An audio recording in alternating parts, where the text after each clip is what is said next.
बिस्मिल्लाहिर्रहमानिर्रहीम। अस्सलाम वालेकुम। टुडे न्यूज़ के साथ मैं हूं सना हुसैन। चलते हैं खबरों की जानिब।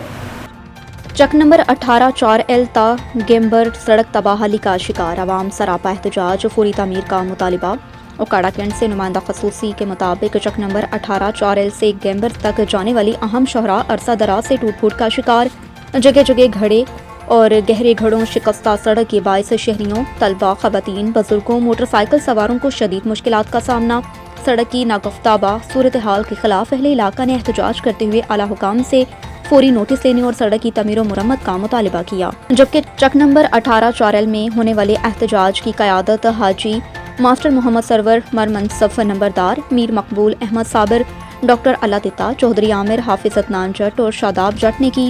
इस मौके पर मुजाहरीन ने सड़क की खस्ता हाली पर शदीद तशवीश का इजहार करते हुए कहा है कि ये शहरा रोजाना हजारों अफराद की आमदरफ्त का जरिया है, मगर तवील अरसे से मुरम्मत न होने के बायस सड़क सफ़र के काबिल नहीं रही।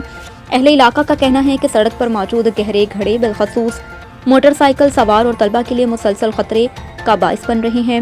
मरीजों, बुजुर्गों, खवातीन को भी आमदरफ्त में शदीद दुश्वारी का सामना, जबकि किसी भी वक्त बड़ा हादसा पेश आने का खदशा मौजूद है। मुजाहरीन ने वज़ीर आला Punjab Maryam Nawaz Sharif, commissioner Sahiwal division, deputy commissioner Okara, महकमा हाईवेज के मुतल्लिका हुकाम से अपील की है कि चक नंबर 18/4L ता गेम्बर सड़क की हालात का फौरी मुआयना करवा कर उसकी तमीर व मुरम्मत का काम हंगामी बुनियादों पर शुरू किया जाए।